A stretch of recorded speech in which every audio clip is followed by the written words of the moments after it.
নমস্কাৰ বন্ধুসকল, স্বাগতম জনাইছোঁ আপোনালোকক মোৰ ইউটিউব চেনেললৈ। APSCৰ কালি যি ভাৰ্ডিক্ট পাছ হৈছিলে হাইকোৰ্টৰ ফালৰ পৰা, যি ডিভিজন বেঞ্চ আছিলে তেওঁলোকে যিটো অৰ্ডাৰ তেওঁলোকে পাছ কৰিছিলে APSC CC লৈ পেলাই, সেইটো এটা বহুত গুৰুত্বপূৰ্ণ কথা তেওঁলোকে ক'লে। আৰু ইয়াৰ ফুল যিটো অৰ্ডাৰ আছিলে সেই অৰ্ডাৰটো বহুতে চাব বিচাৰি আছিলে, আৰু তাৰ যিটো মানে অৰ্ডাৰটো যিটো ডিছকাশ্যন সেইটো কথা বিচাৰি আছিলে। তো সেই কথাটোকে আপোনালোকৰ ওচৰলৈ লৈ আহিছোঁ। ইয়াতে মেইন গুৰুত্বপূৰ্ণ কথা যিকেইটা আছিলে সেই কথাকেইটা মই প্ৰথমতেই কৈ দিব বিচাৰিছোঁ যে এই পিটিশ্যনখন খাৰিজ কৰিছে হাইকোৰ্টৰ ফালৰ পৰা।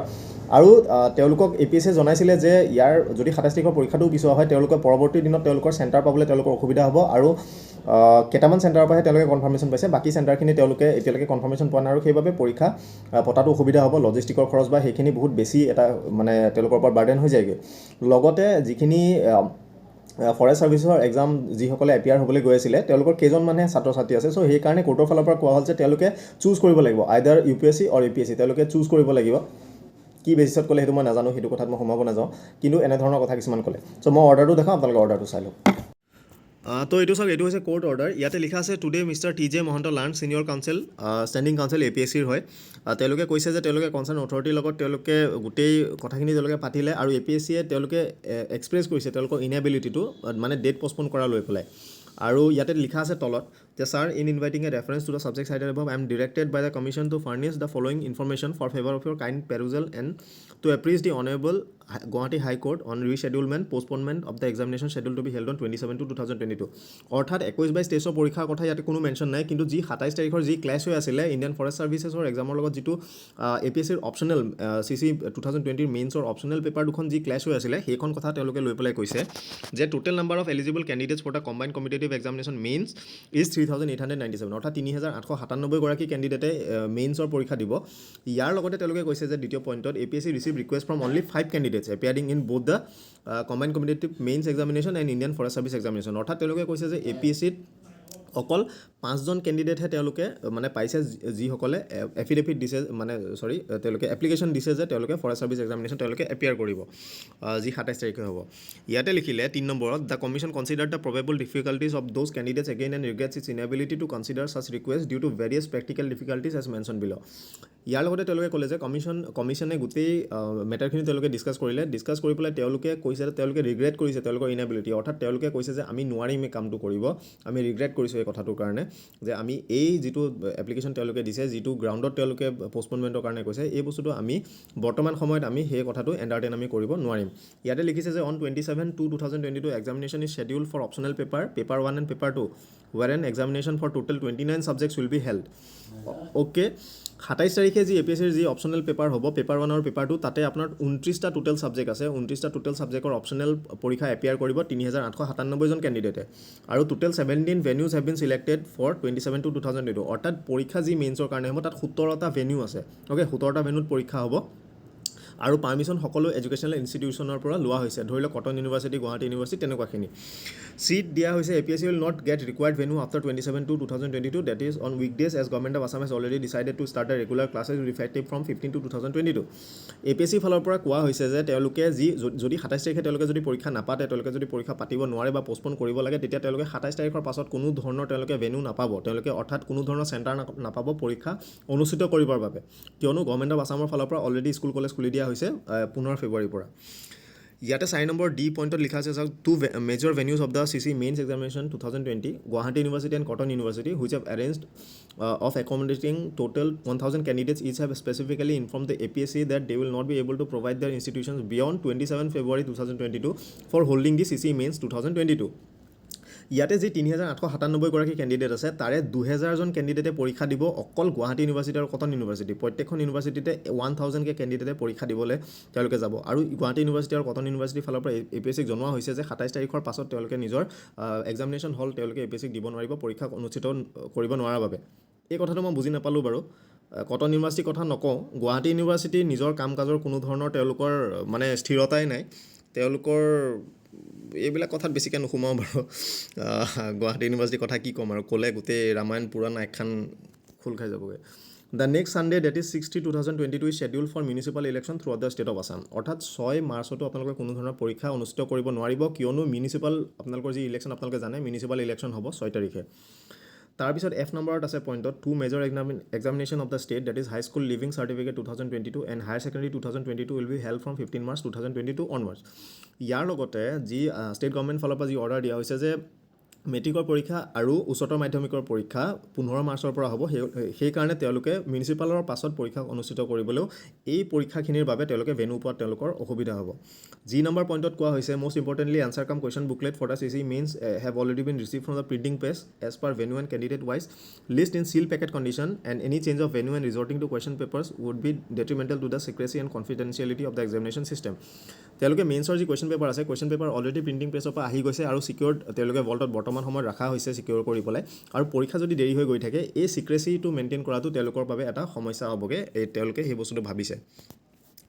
It is also brought to your kind notice that the arrangement for venues have been finalized in e-admission certificates have already been issued to the candidates for downloading with effective from 7. তেওঁলোকে কৈছে যে পৰীক্ষা যিহেতু অনুষ্ঠিত কৰিবলৈ ভেনুখিনি হৈছে তাৰ লগতে e-admission certificate অৰ্থাৎ এডমিট কাৰ্ড তেওঁলোকে জেনেৰেট কৰি দিছে আৰু যদি তেওঁলোকে কেনচেল কৰিব লাগে পৰীক্ষা 27 তাৰিখৰ পৰীক্ষাটো যদি পিছুৱাব লাগে তেওঁলোকে হয়তো আগৰ চেণ্টাৰকেইটা নাপাব পাৰে তেওঁলোকৰ বেলেগ চেণ্টাৰ এলটমেণ্ট হ'ব পাৰে চ' সেইখিনি কৰোঁতে তেওঁলোকে এডমিট কাৰ্ড সলাব লগা হ'বগৈ পাৰে যিটো এটা ডাঙৰ সমস্যাৰ কথা হ'ব I point to Likha it is stated that many candidates from outside Guwahati are attending the examination by staying at Guwahati and therefore it may be difficult for them to stay here for a longer period in the event of reschedulement postponement the examination on 27/2 বহু candidate গুৱাহাটীৰ বাহিৰৰ পৰা আহিব আৰু তেওঁলোকে গুৱাহাটীত থাকি পৰীক্ষা দিব সো 27 তাৰিখে যদি তেওঁলোকৰ পৰীক্ষা নহয় তেওঁলোকে লংগাৰ ডিউৰেশ্যন এটাৰ কাৰণে তেওঁলোকে গুৱাহাটীত থাকিবলৈ তেওঁলোকৰ অসুবিধা হ'ব এই পইণ্টটোৰ বেছ কোড মই বুজি নাপালোঁ কিয়নো কাৰবাৰ যদি 23 তাৰিখে পৰীক্ষা শেষ হৈ যায় আৰু নেক্সট পৰীক্ষা যদি মাৰ্চত কেতিয়াবাকে পাতে তেওঁলোক কি কৰিবলৈ গুৱাহাটীত বহি থাকিব তেওঁলোকতো ঘৰলৈ গুচি যাব নেক্সট দিনা যোনদিনা পৰীক্ষা হ'ব অপচনেলৰ তেওঁলোকে আহি পেলাই পৰীক্ষা দিবহি পাৰিব মই বুজি নাপালোঁ এই পইণ্টটো further deferring the examination would not be in the interest of the large number of candidates appearing in the examination compared to the 5 candidates অৰ্থাৎ 5 জন ক্যান্ডিডেটে ইণ্ডিয়ান ফৰেষ্ট সাৰ্ভিস এক্সাম দিব কিন্তু বাকি ক্যান্ডিডেটসকলৰ নাম্বাৰটো ভেৰি লাৰ্জ হয় ওকে সো সেই কথাটো তেওঁলোকে কৈছে তো it is brought to your kind notice that several emails have been received by the commission from the candidates requesting the commission not to postpone the exam তো তেওঁলোকে কৈছে যে বহু ক্যান্ডিডেটৰ পৰা মেইল পাইছে কমিশনে তেওঁলোকে এক্সাম পোষ্টপন নকৰিবৰ কাৰণে কোৱাৰ কাৰণে তো সেই কথাটো তেওঁলোকে এনক্লোজ কৰি দিছে ইয়াতে 5 number is it is pointed out that venue-wise answer booklets with question papers printed therein have already been received by the commission for maintaining high security and confidentiality and thus reschedulement adjustment of the examination on 27/2 will compel the commission to arrange for other venues as concerned. Two universities have expressed their inability to share their institution beyond 27/2/2022. ইয়াতে কোৱা হৈছে commission ফালৰ পৰা answer দিয়া হৈছে যে তেওঁলোকে answer booklet question booklet সকলোখিনি তেওঁলোকে আনিলে আৰু 27 তাৰিখৰ পিছত যিহেতু কটন আৰু গুৱাহাটী ইউনিভাৰ্চিটিয়ে নিজৰ চেণ্টাৰ দিব নোৱাৰিব তেওঁলোকে এই সিকিউৰিটি আৰু কনফিডেন্সিয়েলিটি মেইনটেইন কৰিবলৈ তেওঁলোকৰ অসুবিধা হ'ব কুৱেশ্যন পেপাৰ লৈ পেলাই in that event the commission has to return the package again to the printer for repackaging causing not only unnecessary transportation cost but also' exposing the question cum answer booklet to the risk of breach of confidentiality অৰ্থাৎ 27 তাৰিখলৈকে যদি পৰীক্ষা নহয় 27 তাৰিখৰ পিছলৈ তেওঁলোকে আকৌ মানে য'ত প্ৰিণ্ট কৰিছিলে কুৱেশ্যন পেপাৰ তালৈ তেওঁলোকে ঘূৰাই দিব লাগিব আকৌ ৰিপেকেজিং কৰিব লাগিব যিটো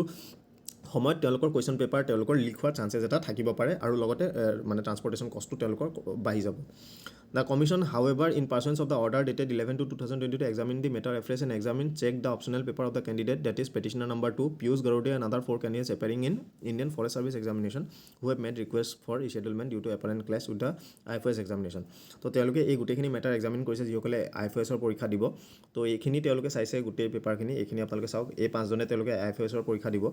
তো ইয়াতে লৈ কৈছে যে and also considering the large number of candidates as stated above arrange bigger venues in Guwahati University and Cotton University for the optional subjects like political science and international relation and history respectively. Therefore, it will not be feasible on the part of commission to arrange such bigger venues to accommodate the candidate for the said optional paper in the event of reschedulement, postponement of the examination in another date in the immediate future অৰ্থাৎ তেওঁলোকে মানে clearly তেওঁলোকে কৈ দিছে যে তেওঁলোকে 27 তাৰিখে যদি পৰীক্ষা নহয় তেওঁলোকৰ অন্য ভেনু তেওঁলোকৰ ইয়াৰ পাছত ল'বৰ কাৰণে তেওঁলোকৰ সমস্যা হ'ব কিয়নো ইমান কেণ্ডিডেট তেওঁলোকে একমোডেট কৰিব নোৱাৰিব in view of the fact stated above APSC may be allowed to hold the CC main 2020 as per schedule date is 21, 22, 23 and 27 February 2022 so' ইয়াতে ক্লিয়াৰলি তেওঁলোকে APSC ফালৰ পৰা কোৱা হৈছে যে APSCক এলাউ তেওঁলোকে কৰিবলৈ তেওঁলোকে হাইকোৰ্টক ৰিকুৱেষ্ট কৰিছে যাতে 21, 22, 23 আৰু 27 ফেব্ৰুৱাৰীতে তেওঁলোকে পৰীক্ষা অনুষ্ঠিত কৰিব পাৰে এইখন চিঠি আপোনালোকৰ ছেক্ৰেটাৰী APSC ফালৰ পৰা দিছে তো ফাইনেলি গুৱাহাটী ইউনিভাৰ্চিটি ফালৰ তো ফাইনেলি কোৰ্টৰ ফালৰ পৰা যি অৰ্ডাৰ দিছে এইটো চাওক having examined the matter in some detail we are of the considered view that the practical difficulty stated by APSC seem to be bona fide অৰ্থাৎ APSC যি প্ৰব্লেমৰ কথা কৈছে পৰীক্ষাৰ ক্ষেত্ৰত বা পৰীক্ষা অনুষ্ঠিত কৰাৰ ক্ষেত্ৰত বা কুৱেশ্যন পেপাৰৰ কনফিডেন্সিয়েলিটি মেইনটেইন কৰাৰ ক্ষেত্ৰত হওক ভেন্যুৰ ক্ষেত্ৰত হওক বা ট্ৰান্সপৰ্টেশ্যনৰ ক্ষেত্ৰত হওক সেইটো লেজিটিমেট হয় okay so there are only 5 candidates in Assam including the petitioners whose date clash with IFS examination to be held on 27/2 অৰ্থাৎ অসমৰ পৰা অকল 5 জনহে কেণ্ডিডেট আছে যি IFS examination আৰু APSC দুইটা তেওঁলোকে একেদিনাই এপিয়াৰ কৰিব they definitely will have to make a choice whether to appear in the examination conducted by the APSC or the IFS examination conducted by the UPSC এটো এটা বহুত গুৰুত্বপূৰ্ণ কথা ক'লে হাইকোৰ্টৰ ফালৰ পৰা তেওঁলোকে কৈছে যে they definitely will have to make a choice অৰ্থাৎ এই যি কিজন 5 জন কেণ্ডিডেটে UPSC মেইনছ দিবলৈ গৈ আছে IFS ৰ বা APSC যি মেইনছ দিবলৈ গৈ আছে তেওঁলোকে চুজ কৰিব লাগিব তেওঁলোকে আইদাৰ APSC তেওঁলোকে দিয়ক নহলে UPSC তেওঁলোকক দিয়ক এটো কি কাৰণে এনেকুৱা ধৰণৰ এটা কথা ক'লে এই বস্তুটো মই বুজি নাপালো মানে মই ঢুকি পোৱা নাই কথাটো কিন্তু তেওঁলোকক কৈছে যে তেওঁলোকে চুজ কৰিব লাগিব এতিয়া